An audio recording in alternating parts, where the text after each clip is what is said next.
Hey guys, JB here from Alpha Wolf Consulting, coming to you today with another episode of Understanding Thyself.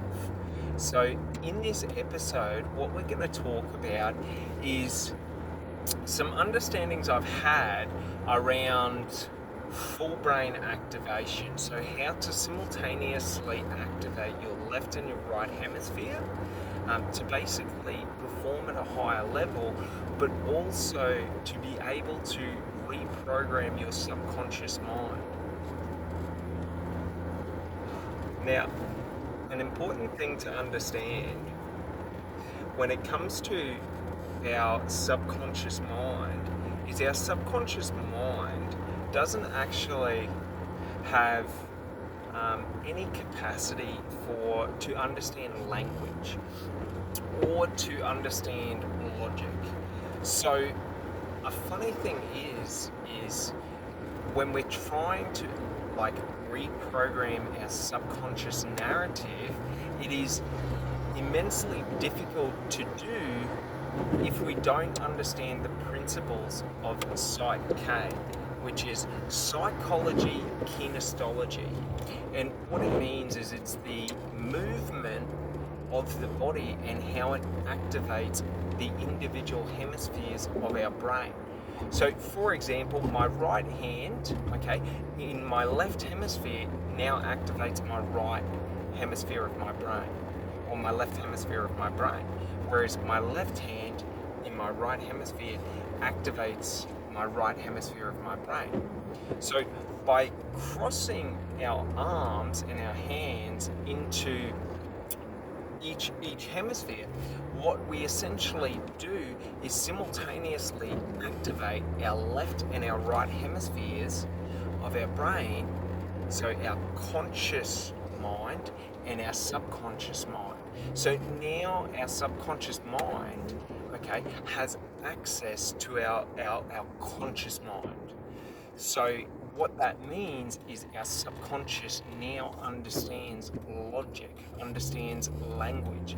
And this is really important because this is a biohack that we can use to be able, well, not a biohack, but it's a movement hack that we're able to use to access our subconscious mind and then intentionally implant new beliefs or new narratives. And if you ever want to learn about this in depth, I learned Psych-k.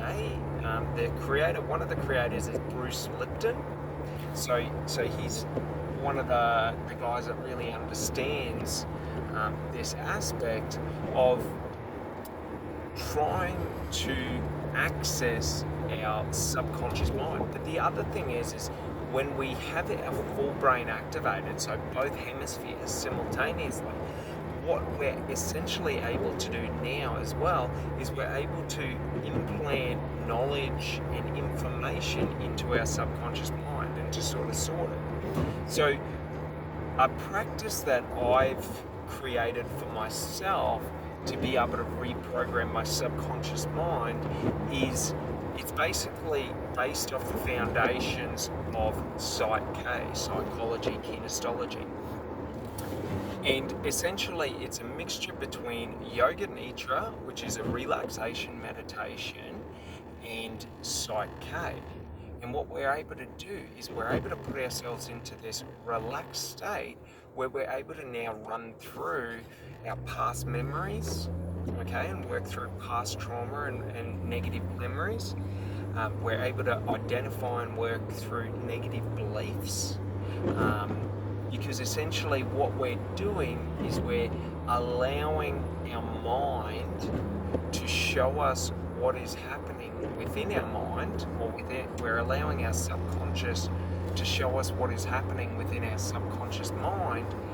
And what we're able to do is then analyze that to work out what is causing these negative or limiting beliefs that I currently, hold or am experiencing in life. So, it's very important, for me personally to understand this, because essentially this is the shortcut in life to being able to do any personal development work at a very rapid rate.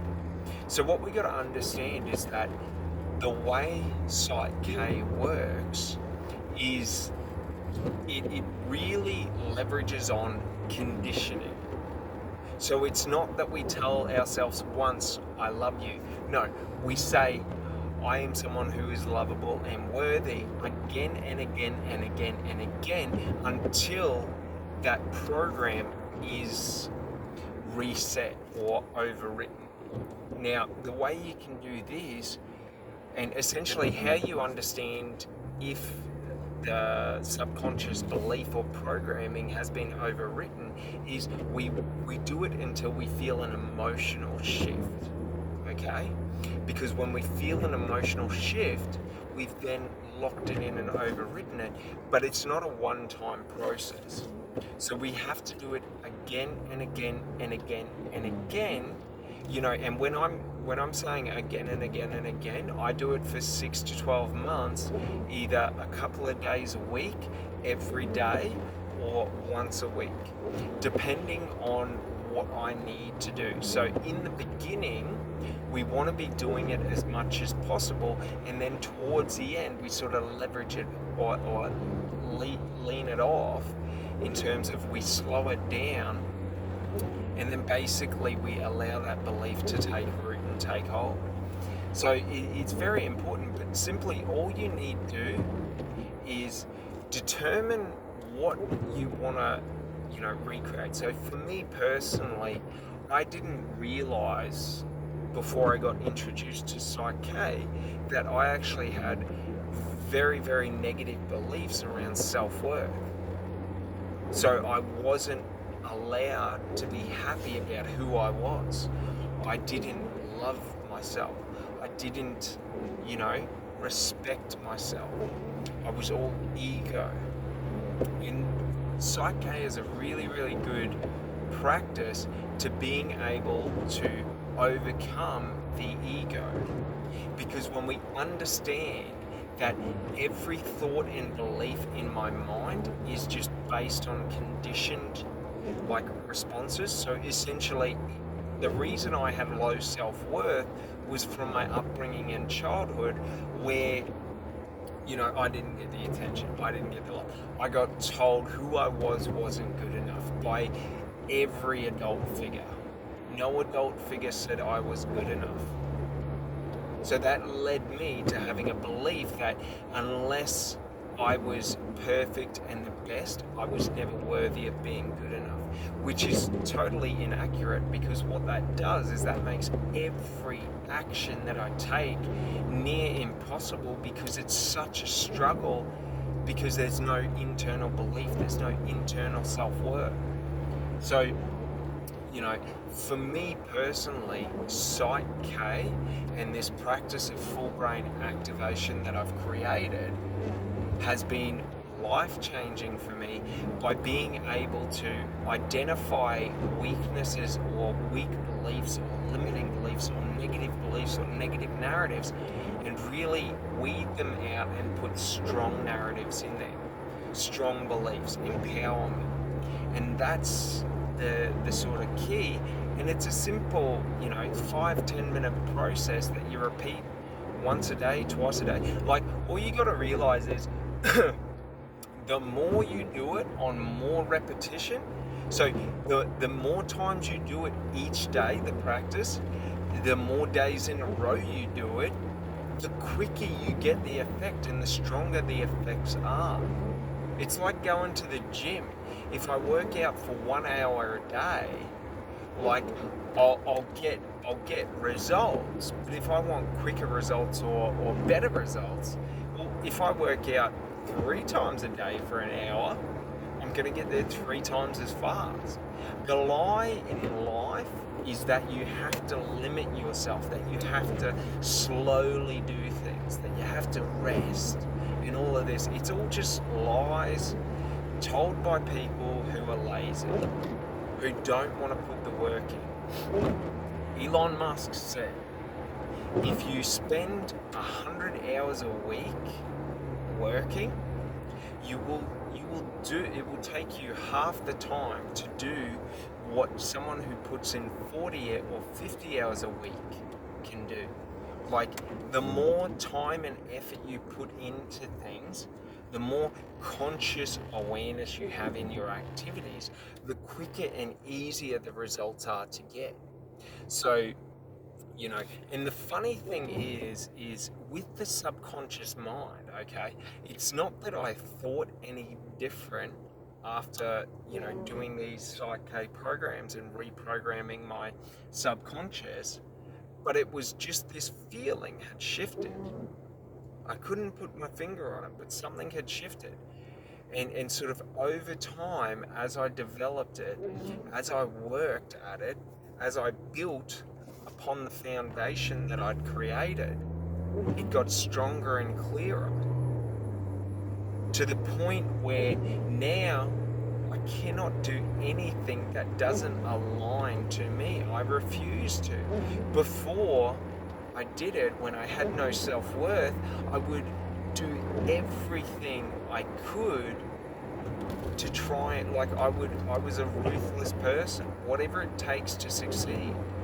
Like, I would put my values below other people's, because I thought that was the way to succeed, because that's how society and my external environment throughout my entire childhood told me that if I wasn't exactly like everyone else, okay, I would be attacked, because people would verbally attack me for who I was, being myself. They still do. It's just now I see the truth, that is, when others try to attack you because you're different to them, it's that they're ashamed of themselves for not being able to be different, because they're weak internally. Those who attack others are the weakest forms of people. Okay? So you just got to understand, as we build self-worth, as we reprogram our subconscious thought processes and our subconscious narratives and our internal beliefs, what happens, we start to realize the obvious truth, because the truth never changes. Those people throughout my childhood that saw it as their mission to tear me down for being myself, they were always weak people. Because of the low self-worth, had just put them above me, so I didn't see, or I was refusing to see, their weakness. And that's a funny thing, because a weak, insecure person attacking you is not a threat. They cannot do anything to you, for they hold no strength. That's the funny thing. In school, all those bullies, that tried to, that would, beat me up and stuff like that, not bad, but, that would punch me in the face, were weak people. It didn't hurt when they punched me. That's why I never had to respond to them, because I never really understood it, because I was never in danger. They couldn't do anything. They couldn't throw a punch to save their life. One time I was picking up glass off the ground of this person's house in their kitchen, because I accidentally broke a beer bottle drunk when I was 16, and they ran out and uppercutted me, and I was so fucking confused, because I didn't realize that I'd been punched, because it didn't hurt. There was no pain. There was emotional shock, but there was no pain. And the funniest thing is, I used to fear these weak people. And it's so funny, because once you see the light of how weak people have no power or strength, and then they must try and assert their physical strength, honestly, if any of them tried it today, within 30 seconds they would be on the ground with broken bones, and they would be permanently disabled for the rest of their life, because they don't understand what true strength and true aggression is. But regardless, like, we don't have to live in anger. We don't have to live in fear. That's the beauty of liberating our internal dialogue and understanding the power of our conscious and our subconscious mind. Is once we have like aligned our conscious and subconscious mind, once we have sort of created our authentic self, in terms of we know who we are, we know our strengths, we know our weaknesses, what happens is we become invincible in life, because there's nothing anyone else can do to me. Like, I hold zero fear of other people these days. For other people cannot put me through any torture that compares to the torture that I put myself through. Like, that's the funny thing. I tortured myself. I created the fear in all of that. You know what I mean? Like, I was the one that tormented myself throughout my childhood, because I chose to believe that what these people said as being fact and truth. And it's so funny, because once you realize it, it liberates you to move in each moment authentically as yourself without fear.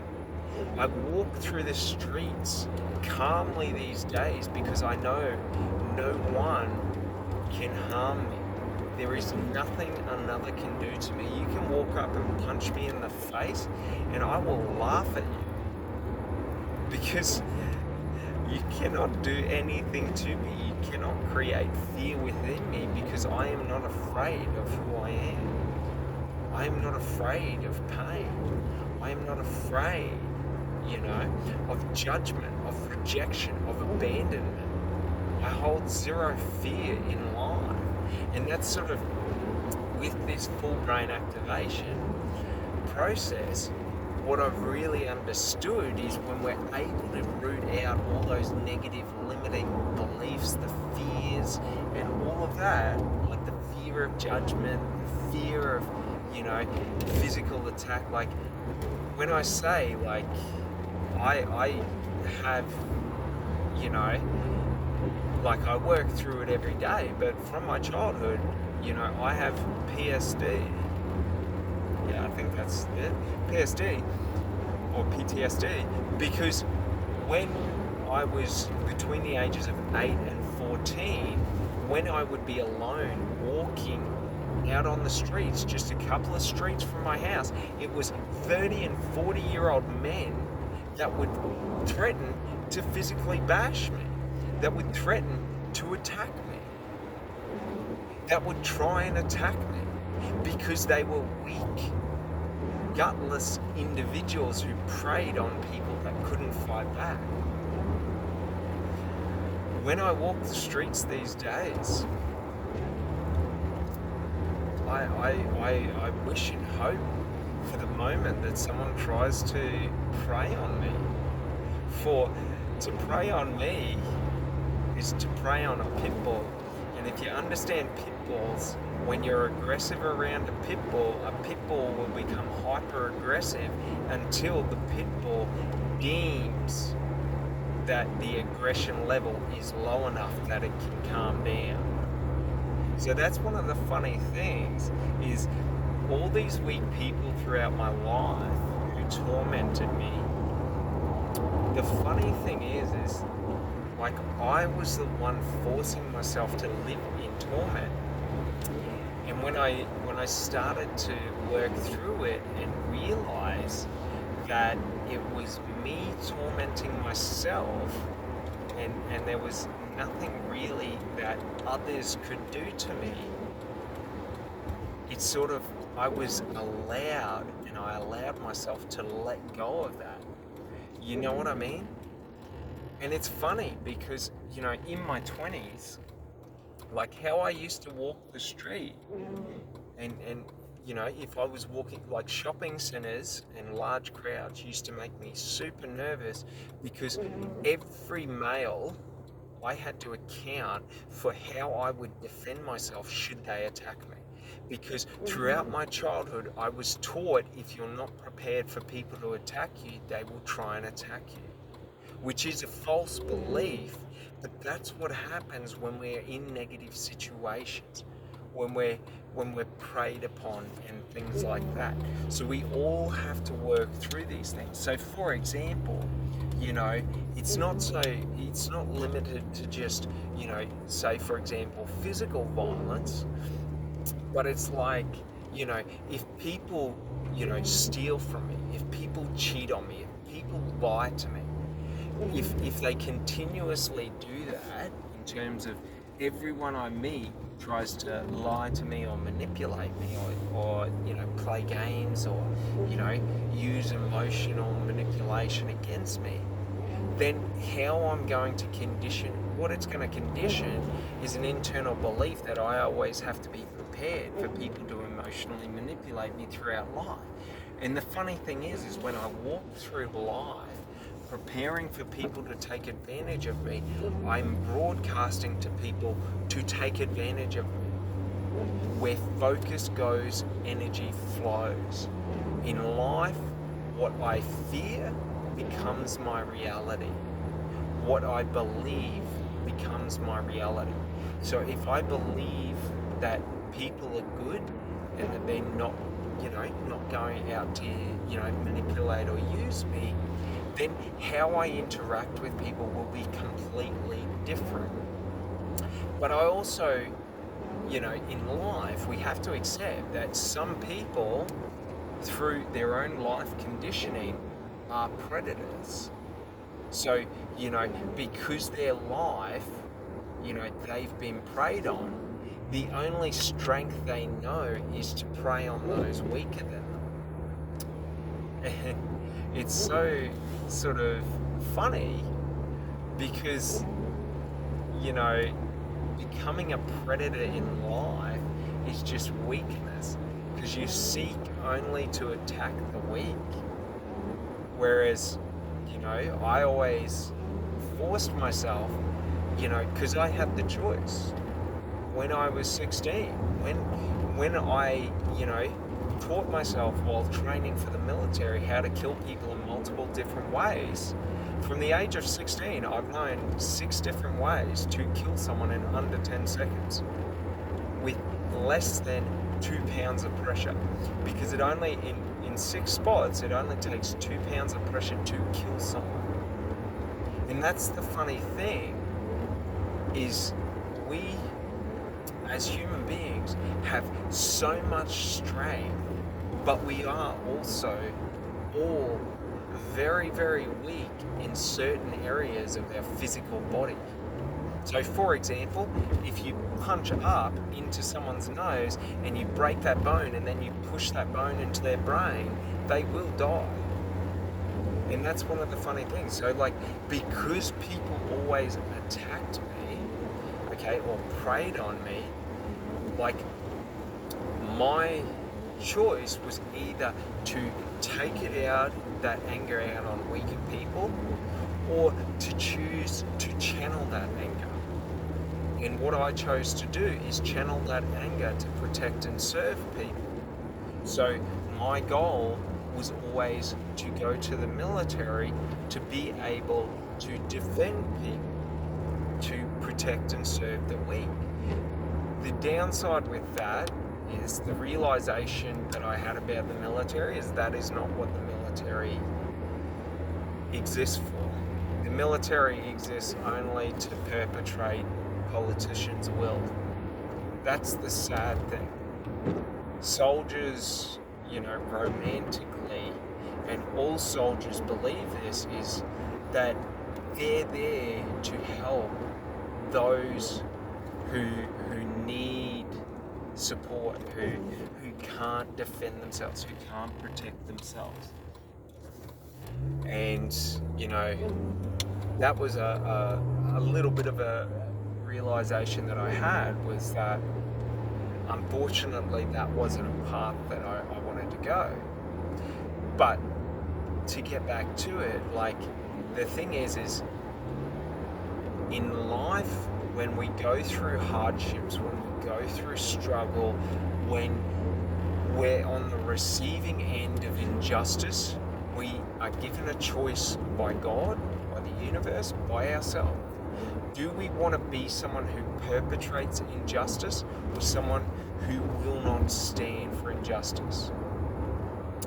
And it's so funny because, you know, like when we choose the positive route to not perpetrate and, you know, push forward our anger and our aggression on other people, what we realize is that we have to restrict and reserve ourselves in terms of, you know, it's not about reacting, you know, it's about being willing to be the one that takes the beating for other people.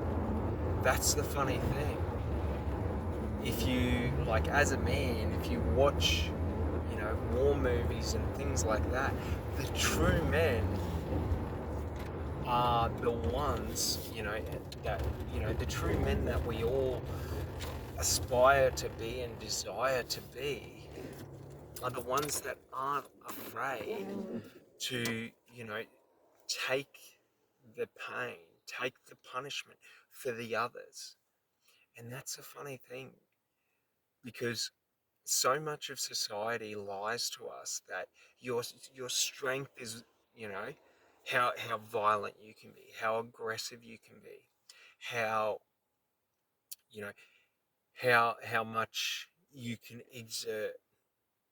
But in truth, our strength is how much we can withstand. Our strength is how much pain, discomfort we can take without letting our face break, without letting others see the discomfort and pain we are in. That is true strength. And that's one of the funny things.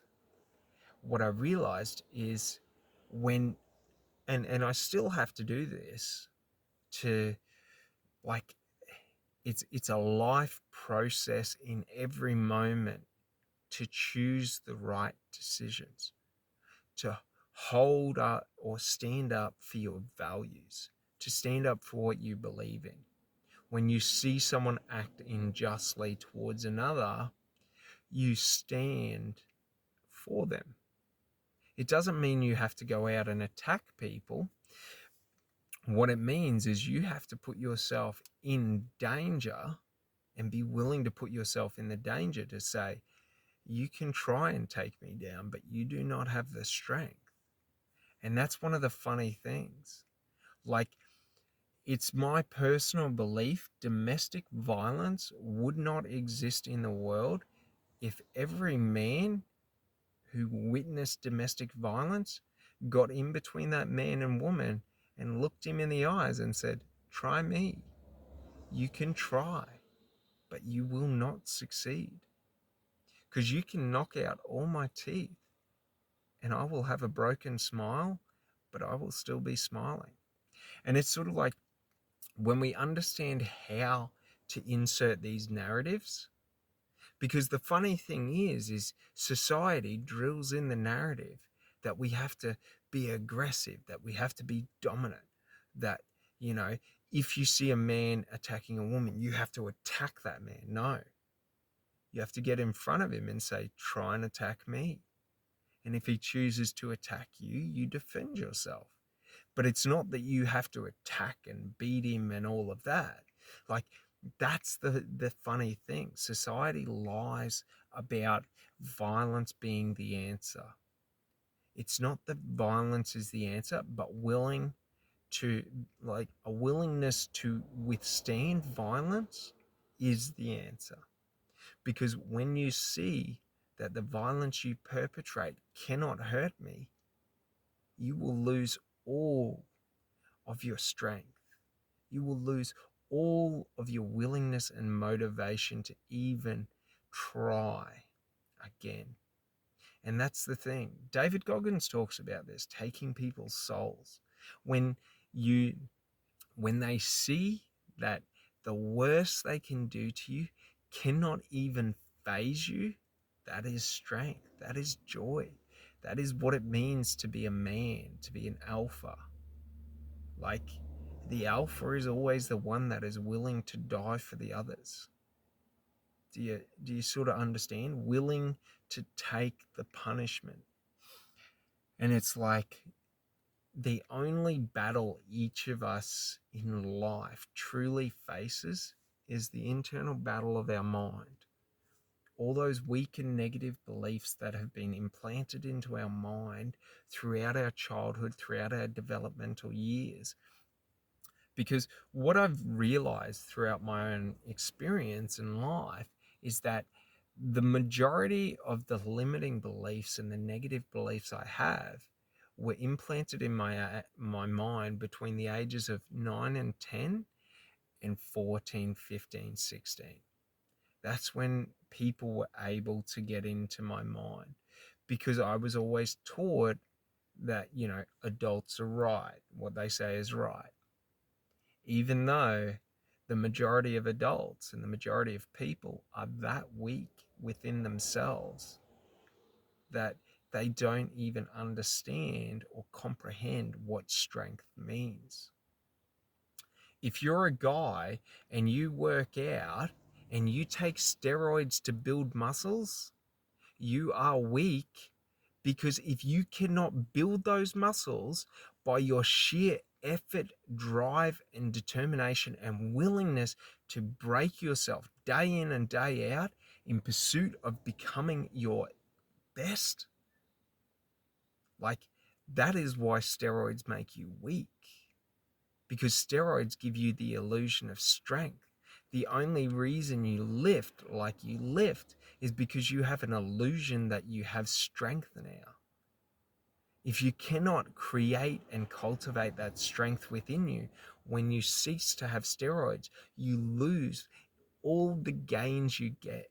And it's funny, because when you see someone come off a heavy steroid cycle, right, they lose like 40 to 80% of their muscle mass, and they look like, as I personally say, a peasant, the lowest of the low, because they were unwilling to build themselves up.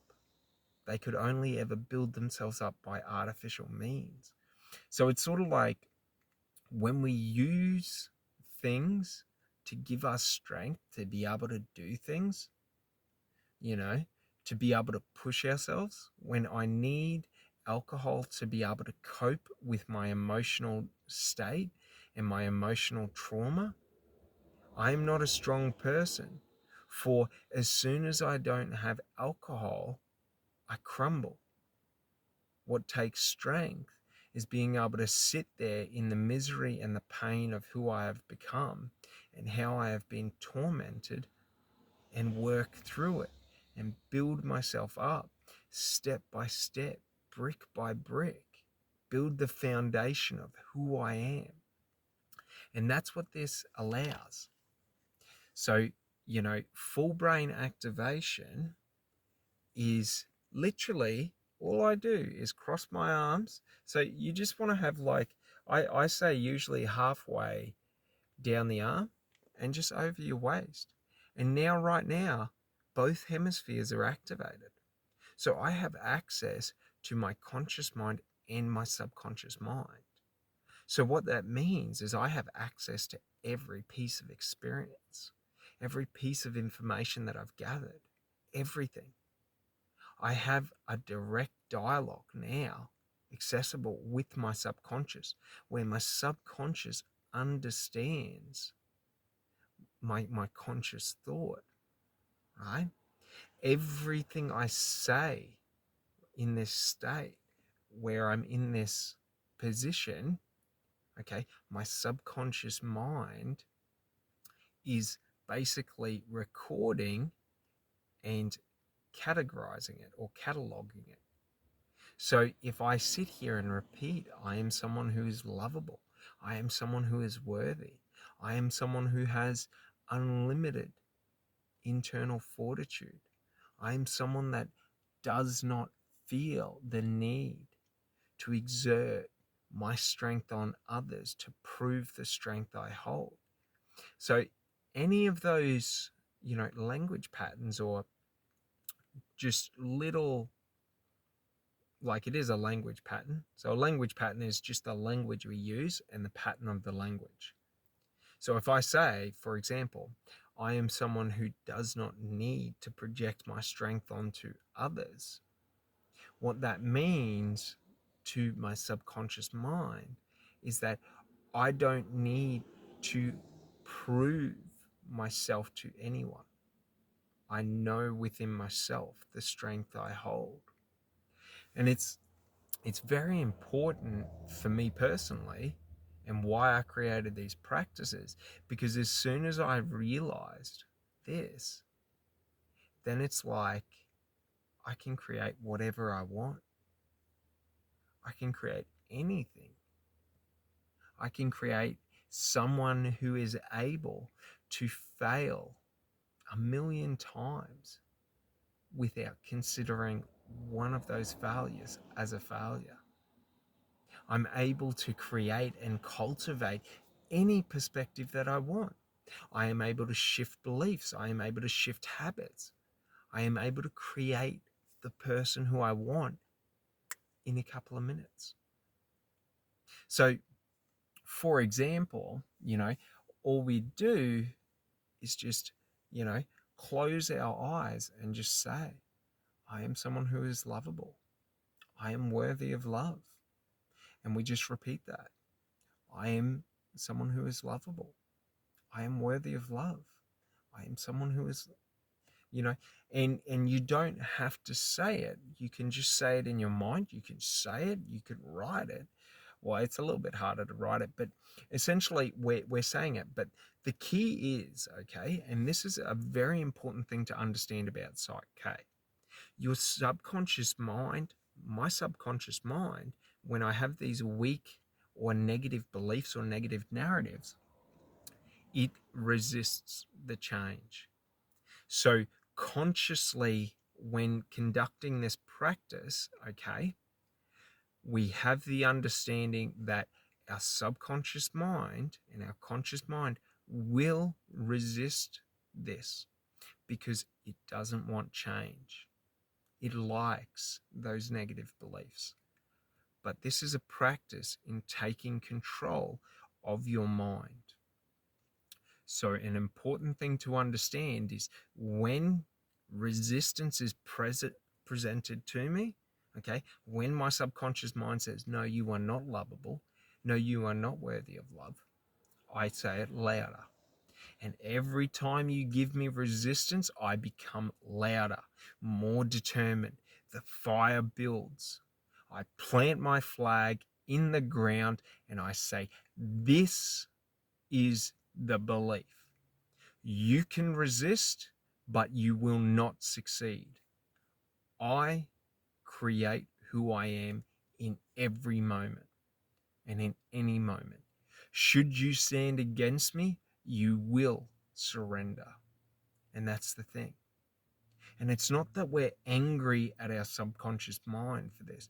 We just know that weakness never wants to admit itself. Weakness never wants to change. So when my mind resists me, when my mind gives me weakness and tries to say, you cannot do this, I say, try me. I can. Come at me. Give me all your perceived strength and look at it bounce off me. Punch me in the face and watch me smile at you.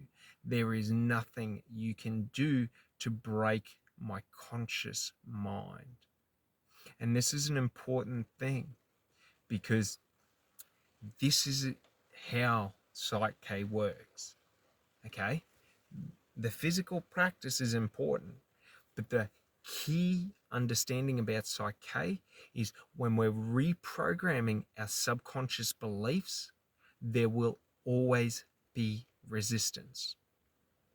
So, for example, when I was reprogramming myself to believe that I was worthy, my mind, while doing the practice, was screaming, "No, you are not." Showing me every time I cowered, every time I did not act in strength, trying to convince me that, you know, this weakness that lived in me was me. And the funny thing is, when we stand there, okay, and we take that berating and we say, "You are not me. We are not the same." We are building internal fortitude. We are building belief because we are saying, "I believe this about myself. Regardless of what you say, this is my belief." And it's by practicing and doing that we build that belief. So every time we do that practice, and it can be for anything in life, we can do, "I am wealthy. I do not seek money. Money seeks me." Money flows in abundance to me, and we can change it. "I do not fear lack." Like, whatever it is, like, I trust myself. Like, whatever your limiting belief is, in terms of if you have negative beliefs that are holding you back in life from being able to be your fullest expression, like, we can change that. You know what I mean? And it's not that it's a fight. It's actually the easiest process, because the first time it's done and that realization is had, that voice in the subconscious that is telling me everything negative about myself, all those insecurities, that is not my voice. That is just what I have heard from other people. That is just fear. And when we stand, like, so a funny thing is, you know, in my life while training for the military, okay, my goal, okay, because I had such low self-worth within myself, is I wanted the opportunity to be able to die for someone else, to be able to, while feeling the most like crushing fear in life, be able to stand and run forward. That was my goal, because I believed if I was able to do that, I would be worthy, right? That I would finally feel good about myself, that I would finally feel that I had redeemed myself from all my weak actions as a child. Where when I was 8 and a 45-year-old man threatened to bash my head because I looked at him wrong, threatened to gutter stomp me because I looked at him wrong at 8, that because I was afraid, I've now redeemed myself. And the funny thing is, there was nothing to redeem. And that's the thing. Like, once we create and reprogram the narrative in our conscious and subconscious mind, and it's just through repeating the same language patterns. Because when I say I am worthy of love, okay, and I say I'm worthy of love, I'm worthy of love, I'm worthy of love, I'm worthy of love, I'm worthy of love, I'm worthy of love, I'm worthy of love, I'm worthy of love. When we just keep saying it again and again and again, what's actually happening physiologically in our subconscious or our conscious mind or even just our brain is that synaptic pathway that says I am worthy of love.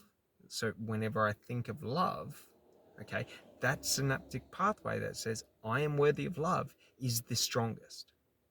So the energy always flows in the strongest path.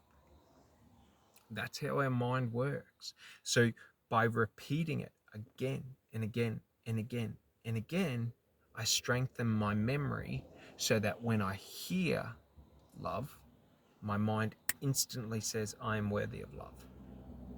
And that's the funny thing. So it's literally that.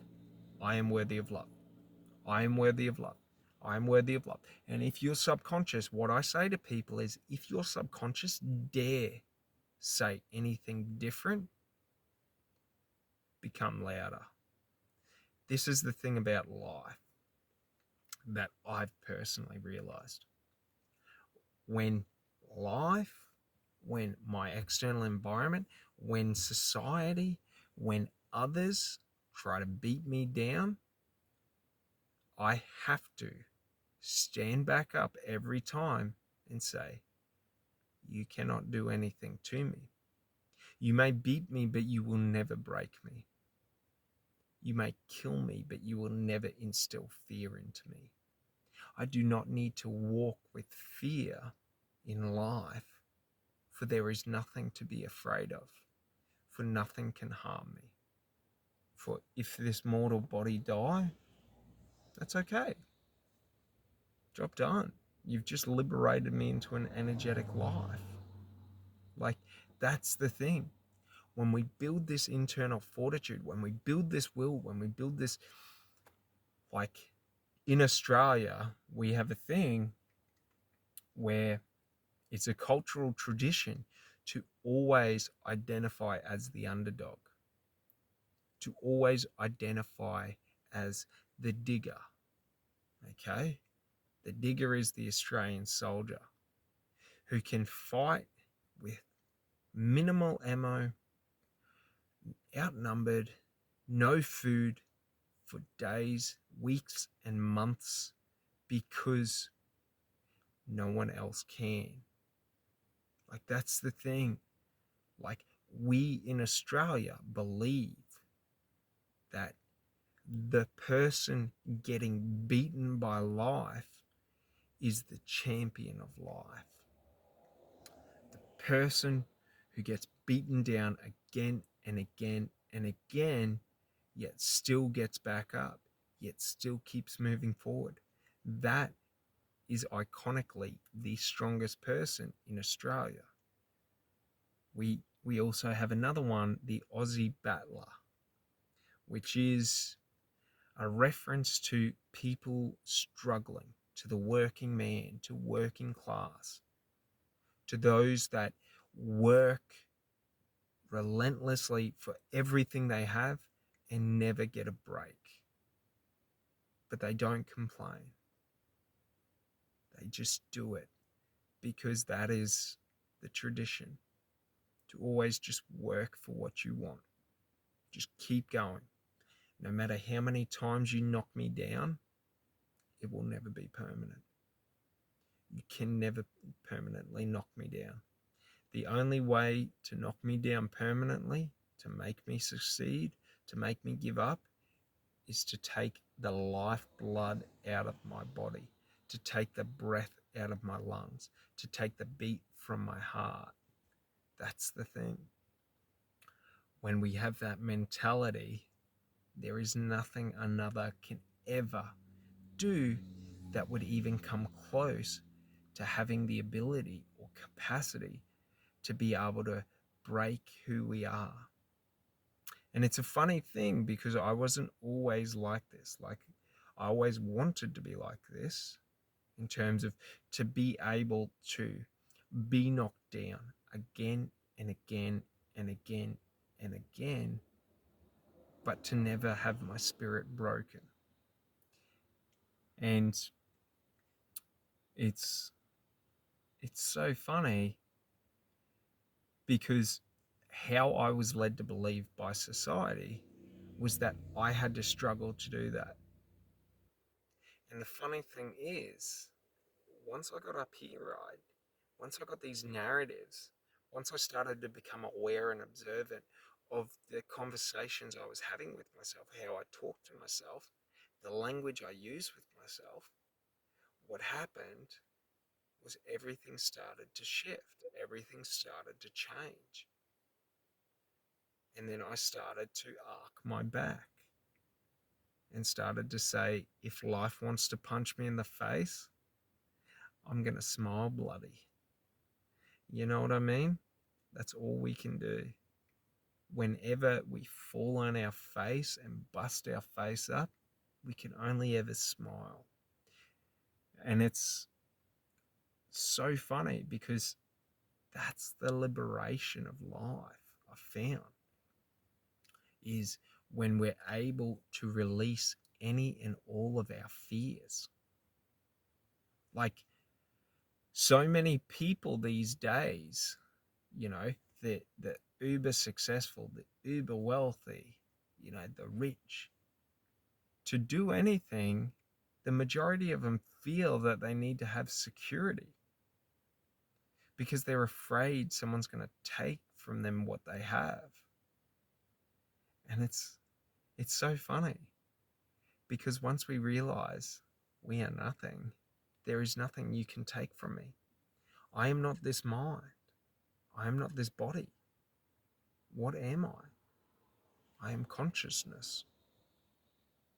Like, if I am unconscious and unaware of consciousness, do I exist? You know what I mean? To other people, I exist, but to me, there is nothing. So it's sort of like, that's one of the funny things I've realized is, like, one, death isn't the end, okay? Energy doesn't die, it only dissipates and reconstitutes.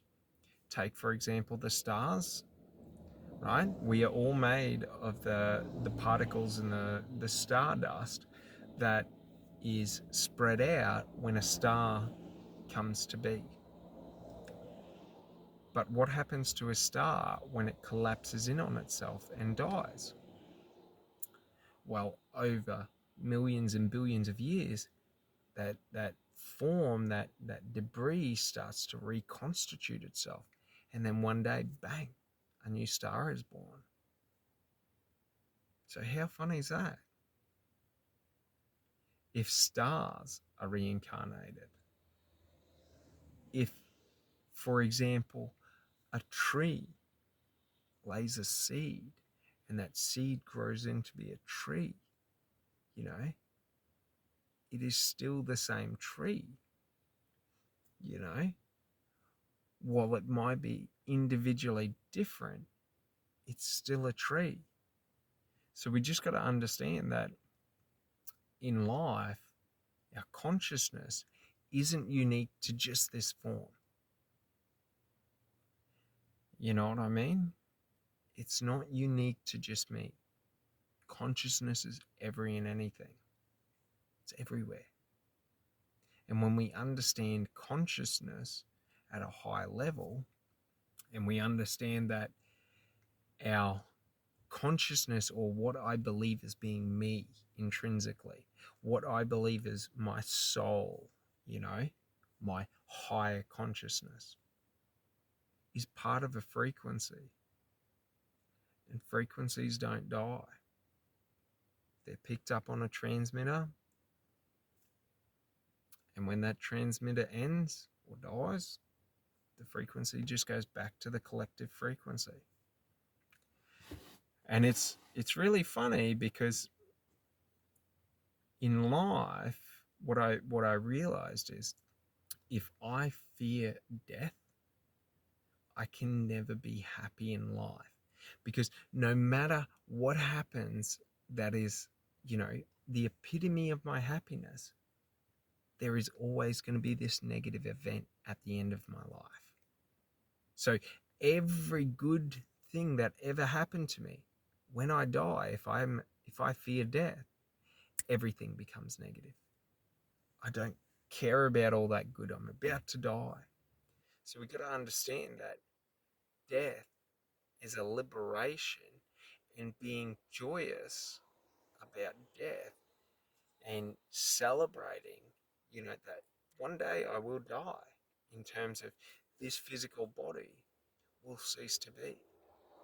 And that's okay. That's an exciting thing.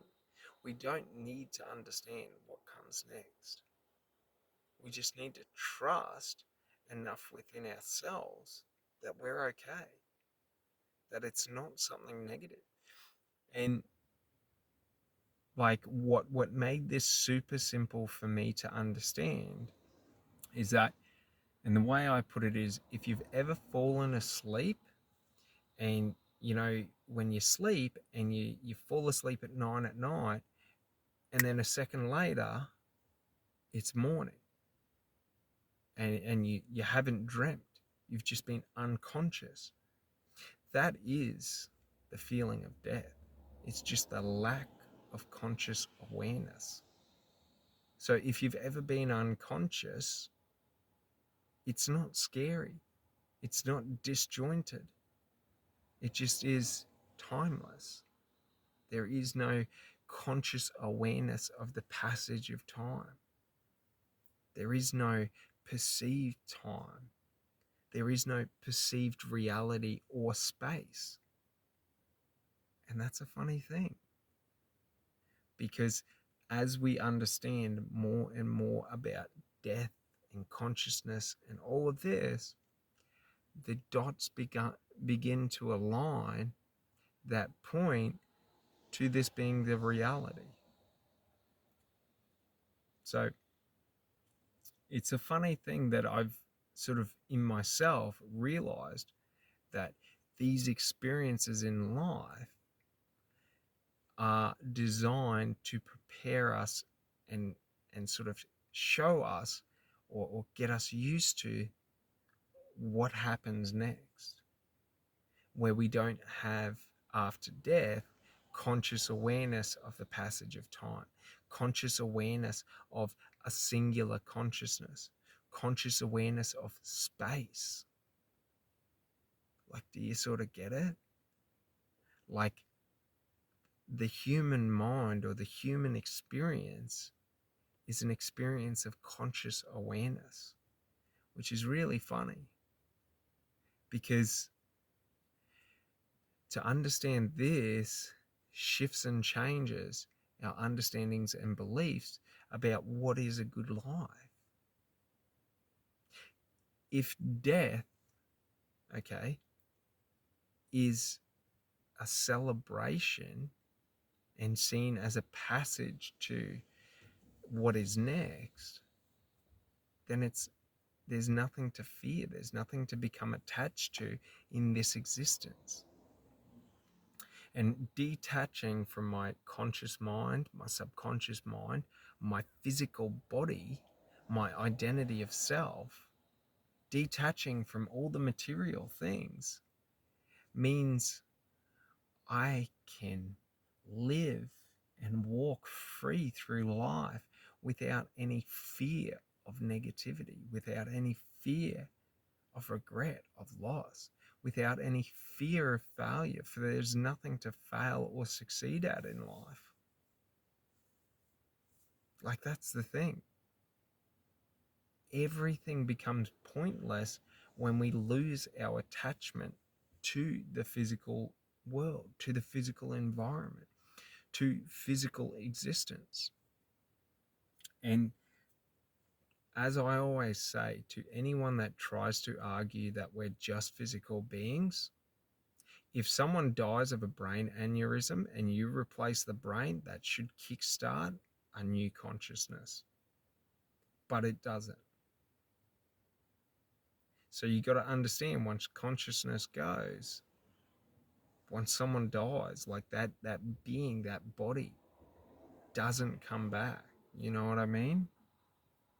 So, like, it's so funny because everywhere around us, okay, through meditative practices, through understanding consciousness, through understanding our external environment, through understanding the universe, through understanding other people, through understanding spirituality and God, we realize that we are more than just a physical being. And all those who pose and pretend that, you know, they're atheists and this and that, they're not really. It's all just bullshit. It's egotistical bullshit. Because if there is nothing else, then, like, it's only ever me in life. If there is no God, if I am just a physical being, I am disjointed from life. I am disjointed from my environment because I am not a tree. Therefore, I can never, you know, connect or align to a tree. You know, I am not an animal. I can't connect in a line to animals. You know, like that's the funny thing. Because everyone in life is out here trying to make this life the greatest life by becoming a millionaire, by succeeding in business, by creating a business, by finding the true love, by this, by that. Like, they think that those things make life meaningful. It's so funny because, like, either life has absolutely no meaning or everything in life has meaning. Do you get it? But the truth is, meaning doesn't exist in the external environment. God doesn't weep if grass dies. Like, do you get it? Like, if grass dies and then 2 months later it rains and it regrows, it's not that because there was no rain, it was negative, and now there's rain, it's positive. Like, it's just life. Like, we all do what we can, how we can, when we can. And for me, it's been a really, really big liberation to realize that life is pointless, because when there is no overarching meaning in life, that means any and everything I do, I get to determine the meaning. If life is pointless and I want to spend my life helping people, that's because it means something to me. It's because I get something out of it. Do you get it? It's not because I have to do it. It's not because it's right. It's because I want to. That is freedom. The illusion of society is that there's universal truth and that there's universal fact, universal meaning, and we have to be nice to one another, or we have to do the right thing, otherwise we're going to go to hell. Otherwise we're going to end up living in purgatory. Blah blah blah. It's so funny. It's a cop out.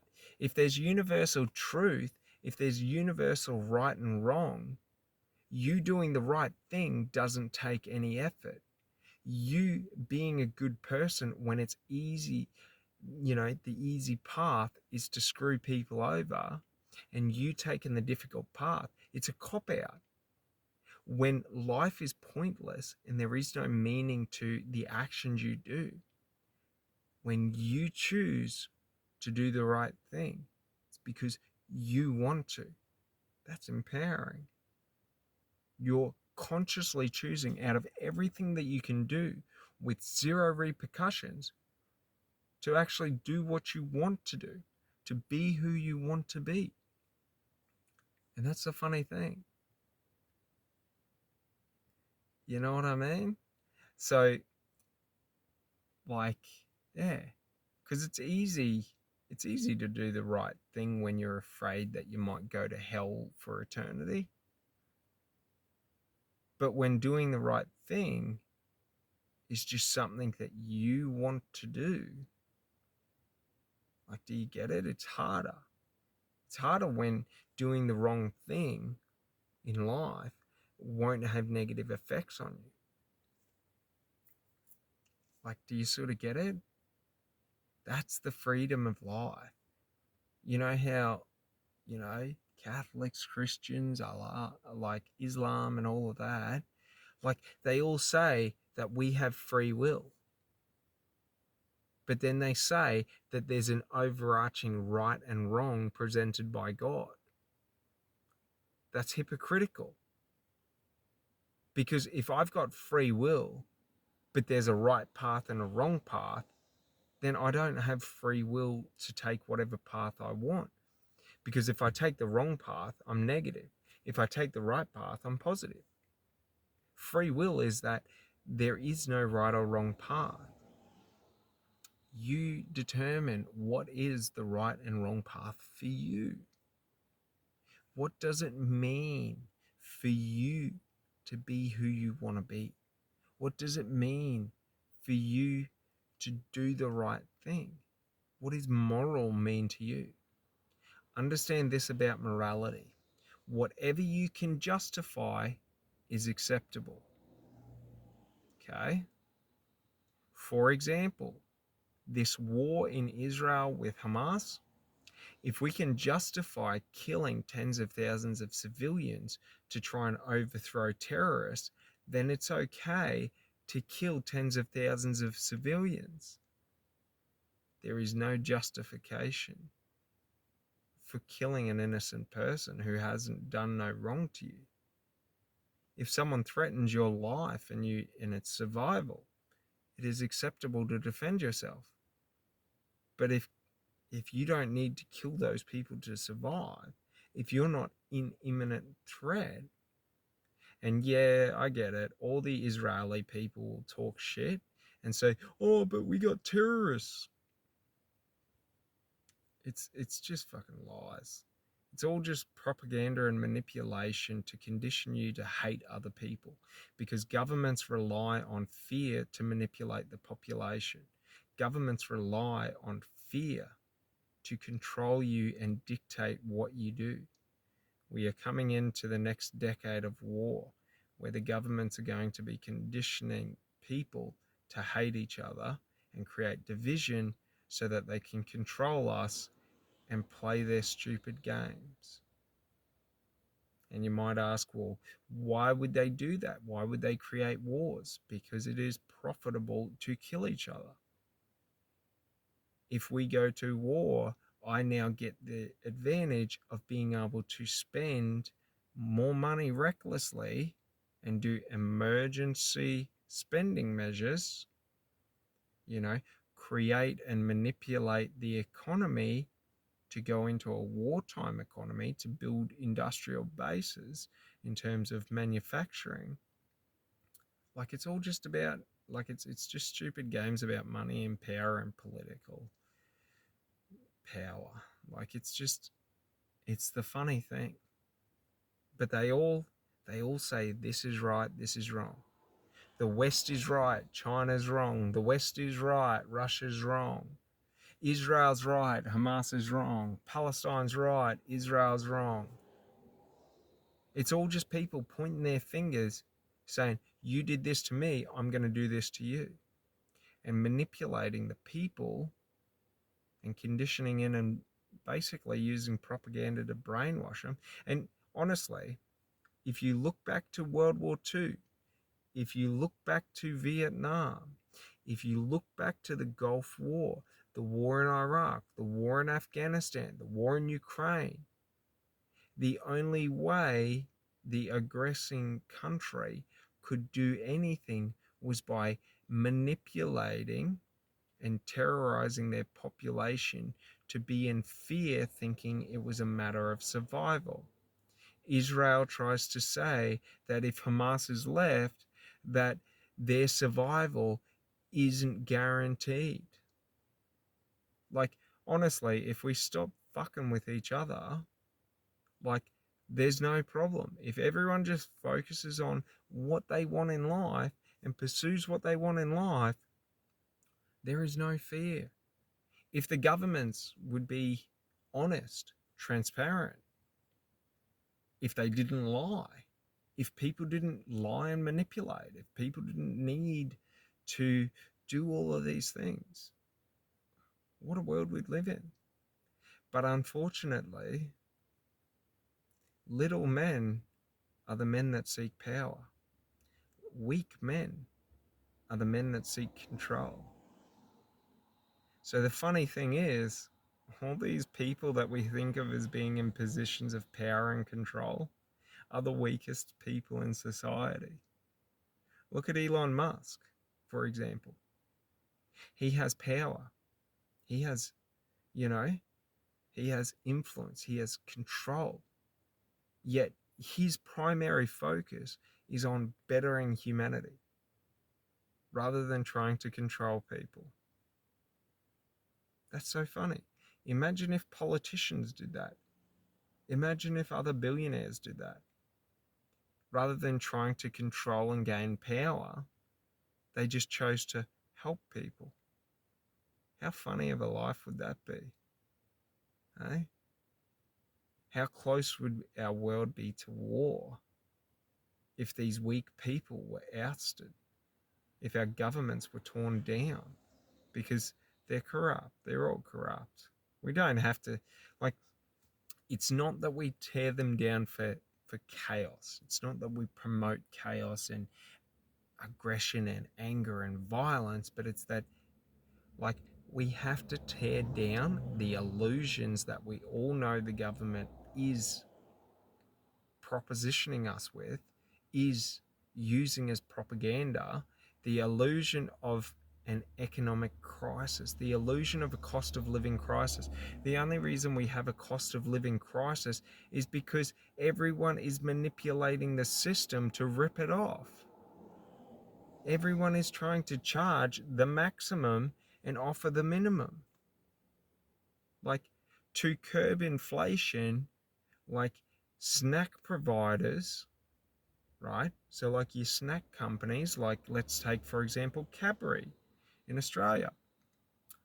They increase the price and lower the portion size. Like, we all know that.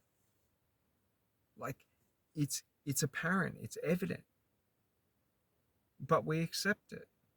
And their justification is, oh, we don't want it to become unaffordable.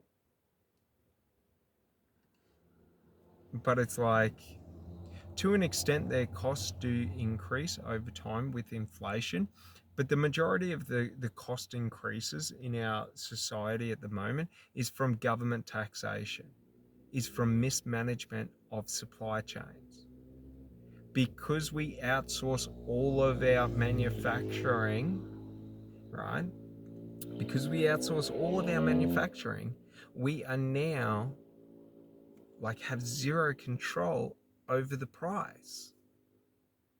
Like, the cost of living crisis that we're all experiencing, this energy crisis, it's all just artificial. Because when you are struggling, when you're in fear, what happens when you're stressed is you're not able to see the full picture. Because you're so focused on what you're in lack of. You're so focused on what you're afraid of that you don't see all the other things that they're doing. That's how the governments use and manipulate us. They artificially will put us in a position of high stress and anxiety so that they can go and manipulate the system and change things. And we don't notice it because we're so focused looking over at what we're missing. It's funny. It's so funny once you realize it, because you see everything. Once you realize this, that, like, the governments are just people seeking power and control over the population, not for good. While many people go into government for the right reasons, the system has been designed, and they all say this, to perpetrate this negativity. It's the same with the media. We all know that the media, like the news agencies, well, not news agencies, but the news outlets, manipulate manipulate the news. Okay, so the way they manipulate the news is they predominantly show negative events and events that cause fear, because you're 2 times likely to take action based on fear and negativity. You're 2 times likely, well, not 2 times, but the likelihood that you will focus on the negative. So if I show you all these bad things happening, like the war and things like that, you're going to feel a need to watch it because you're trying to avoid it. So rather than be positive and empower other people, the media, looks to amplify the negative in life, okay, and they really look to amplify that negative in life to manipulate you to be obsessed with the negative because you're so afraid of it happening.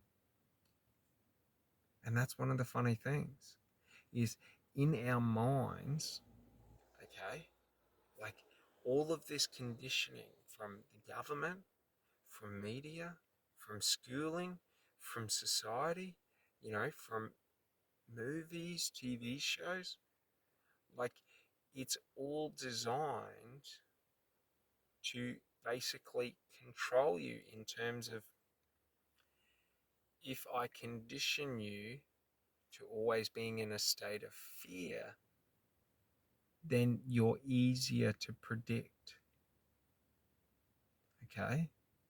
So, like, for example, if I show you negativity all the time and you're in a heightened state of fear, well, what's going to happen is you're going to start taking more negative actions in your life. Because the fear stresses us, we then eat worse. We then drink more. We smoke more. All of this stuff. And it's sort of like, it's such a small minority of people in the world that are doing this. But for one reason or another, the majority of us have given them the control and power over us. Like in Australia, the government constitutionally isn't allowed to impose laws. Like they have to hold referendums. Yet they've never held a referendum for any law that they've imposed because they found ways to write around that with legislation that gave them permission to do that, to assume control. And that's what's so funny. Because now we live in this police state in terms of, everything is finable. Now we have a police force that is incentivized not to protect and serve the community, but to meet ticketing quotas. I have spoken to many police officers that have told me they had KPIs of 15 tickets a day, or however many it was. One fella said 15 tickets. But basically, the first 15 people that he pulled over every day, regardless, they got a ticket. He would find something, and then he could just relax the rest of the day. Our society is so corrupt. It's so funny because I don't understand why we allow this. Like, it's like me in school, right? Going up to a bully and him punching me in the face, and then me asking him to protect me. And he says, yeah, I'll protect you, and I'm going to punch you in the face every time I see you. Like, I'm asking him to protect me from him and then from other people. Like, it's so ludicrous. And the funny thing is the excuses that are always given by the government is always we're doing what's in your best interest. We're making it so we can control your life so that we can make sure you live the best life you have. In Australia, the government has openly, okay, with their taxation policies come out, their goal is to make alcohol, tobacco, fuel now so unaffordable that the majority of people can't use it so that they don't have to stress about it. That's their goal. It's so funny. And the excuse they give for that goal being justified is that they're going to reinvest. The fuel excise, the tax on the fuel, is about trying to get us over to renewable energies. The alcohol and the tobacco tax is about trying to reinvest that money into the healthcare system. Yet it never does. But it's something funny? every year their pay goes up 4%. When you look at the wages of the average politician, so a low-level MP in Australia earns $160,000 a year. They are public servants. The Prime Minister gets a retirement. So if you're Prime Minister, even for a year, you go onto a pension. I'm not sure exactly how much it is, but it's between $400,000 and $600,000 until you die. That is disgusting. That is why they need to tax us so much so that they can give themselves all bonuses. That is the problem. Like, and we believe and fall into their illusion and their trap that this is just acceptable. Like, how can a politician or an MP ever understand what the average man goes through or the average family goes through when their wages are in the top 1% of the country? They are not the people. They do not represent the small people. If they represented the small people, they would set their wages at a minimum wage standard. I want to, over the next 5 years, work on introducing legislation into the government to cap every politician, okay, at $50,000 a year at minimum wage. Why? Because you'll see policies and procedures go in to increase that minimum wage. Do you get it? If we tie politicians' income to what the lowest people in society earn, you will see them raise those low people up to where they want to live. Do you get it? If the politicians in Australia, okay, if their wages were an annual wage based on the minimum wage, you would see the minimum wage go up to about $80,000 to $100,000 a year. Why? Because they wouldn't want to work for $50,000 a year. They wouldn't want to struggle. So what are they going to do? They're going to start investing and pressuring businesses to increase it. They're going to start investing into the economy. They're going to start creating conditions in the economy for everyone to succeed. But because we don't have any accountability with our politicians, like, there is no accountability. Like, they lie to get elected and then they backtrack on their lie, and they're not done for misleading information. Like, if you say, I'm going to do this in your election promise, and then you fail to deliver on it, like that is corruption. You've said, I'm going to do this, and then you say, once you're in, oh, actually, I didn't mean it like that. We can't afford that. Sorry, mate. If I signed an employment contract with you for $80,000 a year, and then you turned around two weeks later and said, oh, we couldn't afford that, so we're actually putting you on $30,000 a year. That is illegal. Like, that's the thing. Our accountability in the private sector is so much higher than our accountability in the public sector. Yet every one of us is funding the public sector. And it's funding without accountability equals the financial crisis that we're currently in. Because there's no accountability for politicians. Because they write their own rules. Like, for example, they can have a workhouse tax-free in Canberra, and they don't have to worry about capital gains.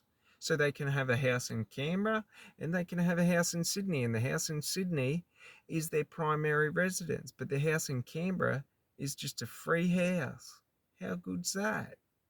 Oh, they get all the benefits too. It's so funny because, like, For me, there's nothing you can do but to smile about it, because we've all allowed ourselves collectively to be sold the dream that politicians and public servants are honest, transparent people. But they're not. That's the thing. Like, there are many, many politicians that are in there for the right reasons, that are in there to better everyone's lives. But the ones that have the control, that's not how the game's played. The game's been rigged a different way. And unfortunately, they have made so many different countermeasures to counteract accountability that apparently,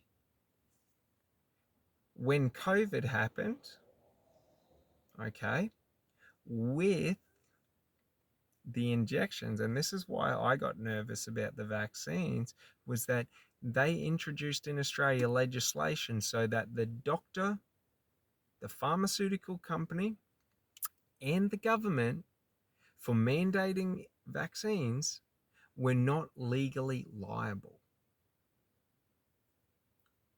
They introduced that legislation. They took away accountability and then just forced everyone to take the action.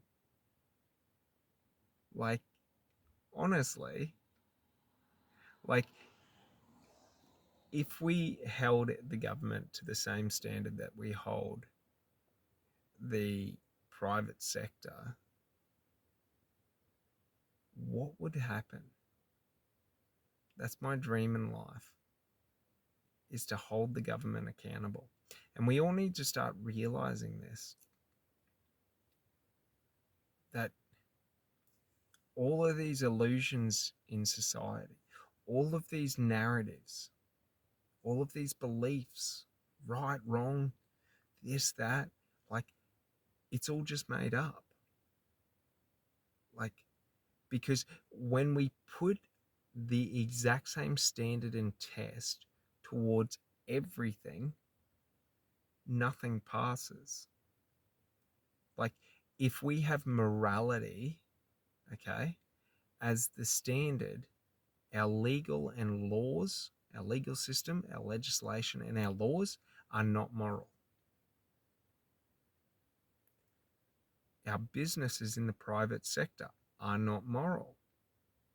While many are, while many laws, many legislations are meant to be moral.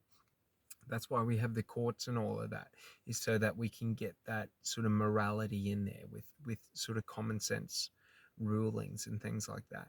But it's like, it hasn't been designed that way, right? You know, companies aren't held to accountability for morality. Politicians, government, public sector, not held to accountability for morality. Yet what they lean on is how moral they are. Like, that's the funny thing. When we listen to what people say and then we watch their actions and their behaviors, we see exactly who they are. And that's one of the funny things. And the reason for this is that we can fool the conscious mind, but the subconscious mind is harder to fool. So, like, for example, if I tell you how much you mean to me, how, I got your back, I'm always looking out for you, I'm never going to act against you, like, it's easy, we all want to believe that. But then when I act against you and you notice it, and then I say, oh, it's not like that, it's not like that, we can't do this, we can't do that. Like, that's the problem. People can lie through their words, but their actions never lie. And that's a funny thing, because actions are usually based in the subconscious. The behaviors and the decisions are usually based in the subconscious. So it's very hard for us to fool the subconscious, because the subconscious mind is always working. It's always seeing. It's always analyzing. It's able to process more information. So it's an important thing that I believe, and I hope you get some value out of this, but basically understanding the conscious and the subconscious mind, understanding how narratives are implanted into our mind, how limiting beliefs are implanted into our mind, how others seek to manipulate us through beliefs, right and wrong, just and unjust. Like, that's the thing. When we learn how to take control of up here and we align our conscious mind and our subconscious mind together, we're able to operate and work more holistically, but also it's harder to create illusions for us. It's harder for them to manipulate us, because when we understand and are able to clearly see